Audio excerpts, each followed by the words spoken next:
Hey friend, I'm Brandon Gustafson. I help beginners like you launch their assisted living business in the next 12 months. In today's video, we're going to be getting into the topic of SBA funding. How does it work? How can you leverage that to launch your assisted living business? So if you need some guidance on that or any other type of funding, make sure you stick around for today's video.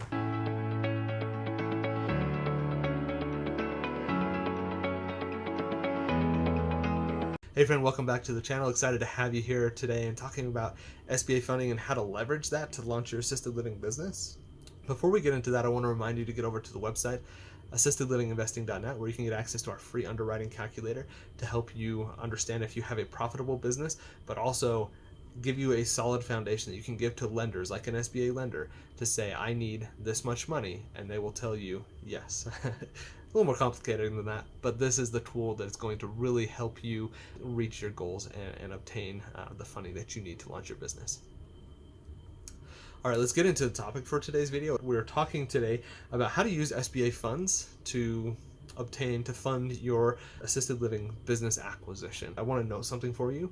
While in this video I'm going to be talking specifically about SBA funding, what that looks like and how it works, all of this applies to a bunch of different types of funding opportunities that are out there for you. So whether you're working with conventional mortgage, you're working with private money lenders, you're doing something else that's a little non-traditional, everything that I'm going to teach you here applies to that situation. I'm just going to be using SBA as the example for how this all works. All right, so what I want to start off with here actually is just kind of an understanding, a base understanding of what the SBA is, because I think there's a lot of confusion out there. The SBA is a federally backed program. It's not a federally funded program, it's federally backed.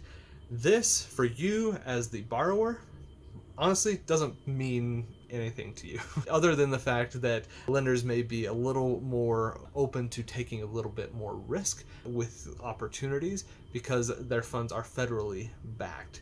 What that basically means is if you were to default and you can't pay things, then the lender can go to the federal government and say, hey, we were working with this person, they wanted the funds, we gave it to them, it didn't work out, they defaulted on the loan, we need you to reimburse us now. That's like in a nutshell kind of how it works. So I'm sure I'm oversimplifying it, but that's kind of the idea behind it.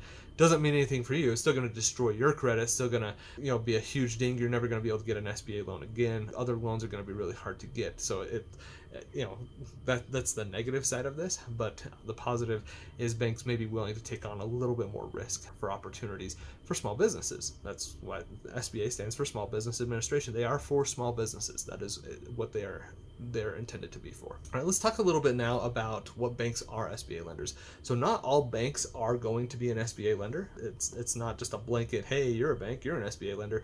That is not the case.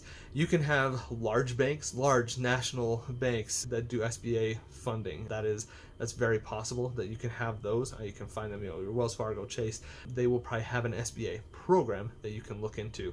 So you get those big, large national brands that are out there that can help you do the funding. The other one are small local banks and credit unions even can be SBA lenders. These are the ones that I personally suggest that you start working with and start trying to develop relationships with, because you can develop a relationship with them. These small banks, these small credit unions, you can get in there, you can go visit a local branch, you can know where their headquarters are, you can go chat with them. These are all really important things in building relationships, which is a key part of getting the SBA funding. So again, not all lenders are, but you could be looking at large national banks, you could be looking at small local tiny banks that just have like 3 branches. Any of those can be SBA lenders. And the best way that I've actually find an SBA lender is to just do a very quick internet search that says SBA lenders in my state or near me, and it will give you a list of, oftentimes you'll find like top SBA lenders in your state, and that's going to really help you identify which lenders you should be reaching out to and spending time with, rather than just cold calling or reaching out or trying to figure things out. Look for one of those top lists, top 10, top 100 lists or whatever it is, and see who those banks are, and then start reaching out to them and start building relationships there. That's how you're going to find these lenders. Now, what I want to talk to you about is a little deeper into specifically how to find these SBA lenders. Number one, we talked about this in a previous video about the different lending types and how to obtain financing, but a key person there is what's called a lending broker. So lending brokers, sometimes they work for banks, sometimes they're private individuals, but they have built relationships with a bunch of different lenders, a bunch of different banks. They know what the criteria is of the bank, bank, they'll have conversations with you, see what you're trying to find, and then they try to make relationships there so that you can find a lender that is willing to work with you for the type of situation that you have. We worked with a lending broker when we were very first starting and trying to figure things out, and it saved us so much time. We had warm introductions to these lenders. We had worked a little bit with some banks before, so I knew what to expect, the paperwork and things like that. So that warm introduction plus me giving them the documents that they wanted within a few hours was something that they were like, whoa, it just kind of blew them away. And that's what you're trying to do here. But working with lending brokers is really big. The second way for you to do this is cold outreach. So like I mentioned, you can do that internet search. You can say top SBA lenders near me in my state, whatever, and you can start reaching out to them, and you can just have kind of a canned message that you send out to all the lenders and say, hey, I'm Brandon, I am looking to do assisted living facilities, and I want to do a residential home. I'm looking to buy existing facilities. My budget that I'm looking for, the amount that I need funding for is $500,000, $1 million, whatever it is. I've created a business plan. I've done my underwriting. I have an opportunity actually, and I would love to chat with you and see if it's something that you guys can fund or not. Like, that's kind of the email. It just needs to be something that, hey, here's me, here's what I'm looking for. Can you help me? If so, cool. Let's have a conversation. If not, that's fine too. I don't want to waste my time with you. So tell me no up front. So that's something that you want to build into place as you're trying to find these lenders. Now, as you are looking to do this, that cold outreach piece can be really scary, seem overwhelming, especially if you live in a state where there's hundreds of SBA lenders. So I would start off with the ones that you maybe have relationships with already. This could be somebody that you already bank with, or it could be the local credit union that you pass down the road every single time you go to Walmart or to the grocery store. Those are places that I would start, and then from there start going down the list a little bit further. When I did my franchise business, I started out that way, started talking, building relationships with banks that I knew or was familiar with, went pretty far down that path. But the one that we ended up getting funding with was a bank that I was aware of but had never talked to in the past, and that's the bank that we worked with. And it started off with cold outreach and just reaching out to them and building a relationship out of nowhere. And that was just me doing that on my own. So it's very possible for you to secure this type of funding just through outreaching, doing some cold outreach, and figuring out who those SBA lenders are near you. Now, with that said, there are a couple SBA lenders out there that are really friendly to assisted living. If you've been looking into this for any period of time, you probably have heard of them. The two that really stick out in people's minds are Live Oak Bank and Celtic Bank. Those two, they work a lot in assisted living. They do a lot of SBA lending. They are good people for you to build relationships with. And the other thing that's really interesting is you will reach out, if you go to Live Oak Bank and you start reaching out to them and trying to get into senior living, you will get into the exact person that everybody else talks to. It's a very small world when you get into that, so it's something you want to keep in mind, but you want to build that relationship with those people. I'm not going to drop a name here because I can't remember exactly what it is, and 5 years from now it could change. But Live Oak Bank and Celtic Bank are two that are really good for you to reach out to. We actually have one of our SBA loans through Celtic Bank, and they've been great to work with there as well. All right, now let's talk a little bit about working with the SBA. What does that process actually look like, and what can you expect when you do that? Number one is you're going to start working with them. You're going to give them all the paperwork. They're going to review it, everything. We're going to see where that goes. But beyond that, once you get to that point and you've given them everything, they've reviewed it, they like it, they want to work with you, you will get a pre-approval letter at that point. Getting a pre-approval letter is not what it's like when you are trying to find a house and you get the, I'm pre-approved for $500,000, $300,000, however much you want for your house. It's very different from that. They are kind of on a case-by-case basis, and that pre-approval letter is for that specific bank. Now, you could, if things fall apart with that bank, you could go to another bank and say, we have this opportunity. We were pre-approved with this bank. Things fell apart, but I have the pre-approval, and here's all the paperwork.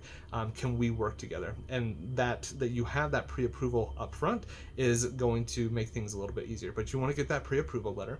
You're also going to be looking at doing the down payment. So something to understand with the SBA from a down payment perspective is they will tell you, they'll advertise, we can do as low as 10% down or something like that. My experience, especially for assisted living, you're looking at closer between 15 and 20%. My acquisitions have been like 17, 18% down. So yes, entirely possible to get to 10% down. It's conceivable you could get that, but the chances of doing that, I would say, are slim. you're probably looking at closer to that 20% range. That's probably what you should be looking at, or what you should be planning on. So $1 million acquisition, 20% down is $200,000 down. It's just kind of what you should be looking at from a down payment perspective. There's also two different types of SBA loans. One is the 7A. That's the one that I've done. 7A will allow you to include real estate, get some extra funding for operations, which we've talked about in previous videos as well. So it allows you to do all of that. It's oftentimes for new borrowers as well. So really good loan product for you to consider there, the 7A loan. The second one is called a 504 loan. 504 loans are oftentimes for much more established business. They typically like to see somebody that has been in business for 3 or more years. It's a really good refinance option, has slightly better terms and rates than a 7A loan, but it is hard to get if you're brand new at doing something. They really like it to be something that's established, and they like the borrower to be a little more established. That's my experience working with that. You may have a different experience here. Your mileage may vary, but that's been my experience with it. But those are the two different options that you could consider and have conversations about. And the more that you go into this and you're like, I know there's 7A loans and 504, I don't know which one would be best for me. That, in the mind of the lender, is going to trigger, okay, this person knows what they're talking about. I don't have to go through all the basics. And it makes them just maybe be a little more excited to work with you, and gives you a little bit more credibility as you're trying to move things along with them. Now, as you're starting to work with the lender, there's a lot of paperwork. So as you get into this part with paperwork, though, there's a lot. There's the buyer paperwork, that's you, and there's the seller paperwork, that's the person you're buying from.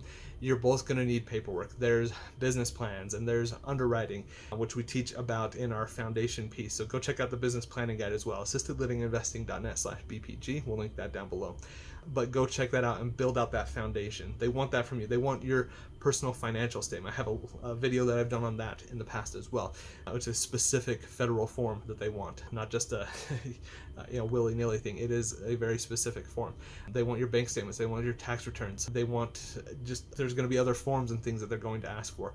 From the seller, they want tax returns. They want P&Ls. They want just all their financials. They want the license. There's a lot of stuff they want from a seller as well. So you, as the buyer, you need to be the one that takes charge of this and not blame a seller for not getting it. You need to be the one that's hounding them and trying to get it, so that you can get all of the paperwork over to the lender in a timely manner, so that they have what they need to help you be successful. Okay, so that's something that you want to be aware of. There's a lot of paperwork that goes into this process, and it's something that's kind of hard to navigate and understand. That's why the mastermind program is a great option for a lot of people, because I've done this multiple times. I've done three SBA loans, $1.5 million in SBA funding. I know what I'm doing. I know the process and how to help you get through this. And once you have gotten through all of that stuff, you got the pre-approval, you know which loan you're going to go through, all of that stuff, everything's there. They give you the approval. You're moving towards obtaining the closing on the business. You're going to get a final needs list. That final needs list is going to be a 4 to 6 page document. It's going to say, we need all of these paperwork, we need all of this stuff, and you're going to be like, I gave it to you, they said we need it again, we need the updated version, and so you're going to have to put all that together. That needs list is really important for you to get together. It's the thing that you're going to get a month out from closing, and you are in a time crunch to get things done, and you have to get it done. You have to work with your closing agent to get those things in place. Super important for you to be working very closely with the lender as you get into this, and hounding the seller and making sure you are extremely responsive to anything that they ask you. If you don't, your deal could fall apart. Despite all of the work that you do to this point, it doesn't mean that you're going to get the funding. You have to get this piece right at the very end. Extremely important that you do that. That's a lot of stuff, right? And guess what? There's so much more. I couldn't fit it all into one video. If you need some help and guidance as you're going through this, the mastermind program is the best place to do that, because I can't create videos on all of this stuff for everybody, but I can give you the support and the guidance that you need as you're trying to move things along for your assisted living business, your assisted living journey. You can apply for that at alimastermind.com/application and kind of learn a little bit more about the whole process there, what that looks like and how it works. And if there's good alignment there, then we can chat about what that looks like. Now, to recap what we've been talking about here, we have been talking about lenders, specifically SBA lenders, but again, this applies to any type of lender. You got to be responsive. The process is going to be slightly different, but if you're prepared for an SBA loan, then you're going to be prepared for anything else, because they're going to ask for the most. So hopefully this has all been helpful for you. Would love for you to comment down below what has been like the most insightful thing for you here. Was it the different types of SBA loans? Was it the different types of SBA loans? Was it that needs list at the end, getting things done? Is it how to go and find a lender? Which of those things was most useful for you? I'd love for you to comment that down below, and remind you to like the video, subscribe, and ring the bell as well. It just helps you get notified every time we put out this content. We do our lives on Tuesdays where you can jump on and ask questions, long form stuff on Thursdays. Go join the Facebook group and get access to all the free content and free goodies that I give you down below, all the templates and things. Make sure you go grab all of that stuff as well. I love helping people like you make that progress towards launching their assisted living business. Does residential assisted living sound interesting to you, but you don't know how to get started? At assistedlivinginvesting.net, we're here to help beginners like you launch their assisted living business in the next 12 months. I want to thank you for watching. Thanks for being here, and remind you again that it doesn't take a lot, just a little bit. Keep going step by step by step. And I promise you that if you do, and you're consistent and persistent, you're going to be successful. Thanks for watching, and have a great day.